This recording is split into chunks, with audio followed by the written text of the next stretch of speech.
السلام علیکم ورحمۃ اللہ وبرکاتہ۔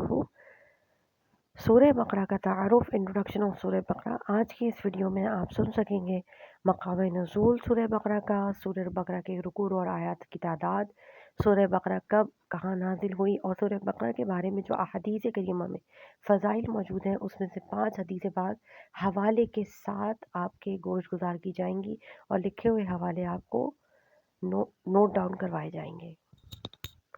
اپنی ویڈیو کو اسٹارٹ کرنے سے پہلے I request subscribe this channel for صدقہ جاریہ، اور اسے زیادہ سے زیادہ شیئر کیجیے، اور اگر آپ کو یہ ویڈیو اچھی لگے تو اسے کمپلیٹ سنیے گا۔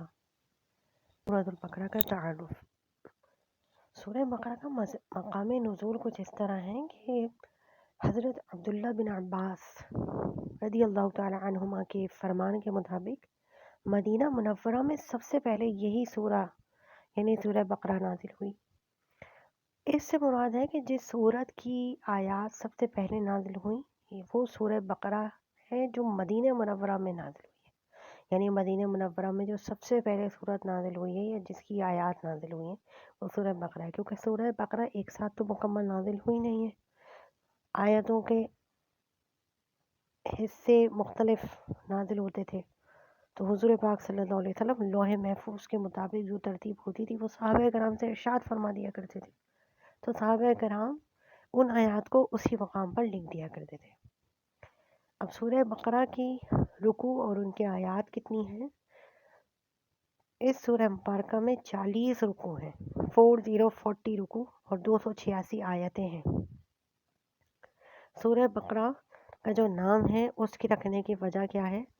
عربی میں گائے کو بقرہ کہتے ہیں، یعنی بقرۃ بقرہ، اور اس سورت کے 8ویں اور 9ویں رکوع کی آیت نمبر 67 سے لے کر 73 میں بنی اسرائیل کی ایک گائے کا واقعہ بیان کیا گیا ہے۔ اس گائے کی مناسبت سے اسے سورہ بقرہ کہتے ہیں۔ سورہ بقرہ کے فضائل کیا ہیں؟ احادیث میں اس سورت کے بے شمار فضائل بیان کیے گئے ہیں۔ ان فضائل میں سے چند آپ کے گوش گزار کیے جاتے ہیں جو اسکرین پر لکھے ہوئے آپ کو نظر بھی آ رہے ہوں گے۔ حضرت ابو امامہ باہلی رضی اللہ تعالیٰ عنہ سے روایت ہے، نبی کریم صلی اللہ تعالیٰ علیہ وآلہ وسلم نے ارشاد فرمایا، قرآن پاک کی تلاوت کیا کرو کیونکہ وہ قیامت کے دن اپنی تلاوت کرنے والوں کی شفاعت کرے گا، اور 2 روشن صورتیں یعنی سورہ بقرہ اور سورہ آل عمران پڑھا کرو، کیونکہ یہ دونوں قیامت کے دن اس طرح آئیں گی جس طرح 2 بادل ہوں یا 2 سائبان ہوں یا 2 اڑتے پرندوں کی قطاریں ہوں، اور یہ دونوں صورتیں اپنے پڑھنے والوں کی شفاعت کریں گی۔ سورہ بقرہ پڑھا کرو کیونکہ اس کو پڑھتے رہنے میں برکت ہے، اور نہ پڑھنے میں ثواب سے محروم رہ جانے پر حسرت ہے، اور جادوگر اس کا مقابلہ کرنے کی طاقت نہیں رکھتے۔ حوالہ اس کا اسکرین پر نظر آ رہا ہوگا۔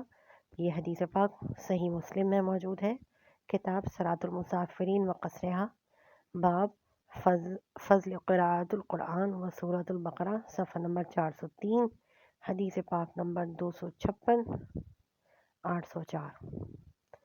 ایک اور حدیث پاک ہے جو حضرت ابو ہریرہ رضی اللہ تعالیٰ عنہ سے روایت ہے کہ حضور پر نور صلی اللہ تعالیٰ علیہ وآلہ وسلم نے ارشاد فرمایا، اپنے گھروں کو قبرستان نہ بناؤ، یعنی اپنے گھروں میں عبادت کیا کرو، اور شیطان اس گھر سے بھاگتا ہے جس میں سورہ بقرہ کی تلاوت کی جاتی ہے۔ یہ حدیث پاک بھی مسلم شریف میں موجود ہے، کتاب الصلاۃ صلاۃ المسافرین و قصرہا میں موجود ہے۔ یہ حدیث پاک حوالہ اسکرین پر آپ کے نظر آ رہا ہوگا۔ ایک اور حدیث پاک میں جو فضیلت بیان کی گئی سورہ بقرہ کی وہ یہ کہ حضرت ابو مسعود رضی اللہ تعالیٰ عنہ سے روایت ہے، سرکار دو عالم صلی اللہ تعالیٰ علیہ وآلہ وسلم نے ارشاد فرمایا، جو شخص رات کو سورہ بقرہ کی آخری 2 آیتیں پڑھ لے تو وہ اس سے ناگہانی مصائب سے کافی ہوں گی، یعنی رات کو سونے سے پہلے سورہ بقرہ کی آخری 2 آیتیں اگر پڑھ لی جائیں جو اکثر اوراد و وظائف میں لکھی ہوئی ہوتی ہیں، تو جو ناگہانی مصیبتیں آتی ہیں ان سب سے وہ شخص حفاظت میں آ جائے گا۔ یہ حدیث پاک صحیح بخاری شریف میں موجود ہے، کتاب فضائل القرآن باب فضل البقرہ، حدیث پاک نمبر 5009 اسکرین پہ شو ہوتا ہوا نظر آ رہا ہوگا۔ حدیث پاک نمبر 4 فضیلت سورہ بقرہ کے حوالے سے حضرت ابو ہریرہ رضی اللہ تعالیٰ عنہ سے روایت ہے کہ حضور اقدس صلی اللہ تعالیٰ علیہ وآلہ وسلم نے ارشاد فرمایا، ہر چیز کی ایک بلندی ہے اور قرآن کی بلندی سورہ بقرہ ہے۔ اس میں ایک آیت ہے جو قرآن کی تمام آیتوں کی سردار ہے اور وہ آیت آیت الکرسی ہے، اور یہ حدیث پاک جامع ترمذی میں ہے اور کتاب فضائل القرآن باب ما جاء فی فضل قرآن فضل سورۃ البقرہ۔ ایک اور حدیث پاک یعنی فضیلت نمبر 5 ذکر کی جا رہی ہے۔ حضرت سہل بن سعد ساعدی رضی اللہ تعالیٰ عنہ سے روایت ہے کہ حضور انور صلی اللہ تعالیٰ علیہ وآلہ وسلم نے ارشاد فرمایا، جس نے دن کے وقت اپنے گھر میں سورہ بقرہ کی تلاوت کی تو 3 دن تک شیطان اس کے گھر کے قریب نہیں آئے گا، اور جس نے رات کے وقت اپنے گھر میں سورہ بقرہ کی تلاوت کی تو 3 راتیں اس گھر میں شیطان داخل نہیں ہوگا۔ یعنی اتنی مضبوطی کے ساتھ یہ شیطان کو گھر سے گھر والوں سے دور کر دیتی ہے، اور شیطان کا گھر اور گھر والوں سے دور ہونے کا مطلب یہ ہے کہ نہ جانے کتنے فسادات، کتنی بیماریاں، کتنی مصائب، کتنی چیزوں سے انسان محفوظ ہو جائے۔ اس حدیث پاک کا حوالہ بھی اسکرین پہ نظر آ رہا ہوگا، شعب الایمان میں یہ حدیث پاک موجود ہے، ذکر سورۃ البقرہ، حدیث پاک نمبر 2378۔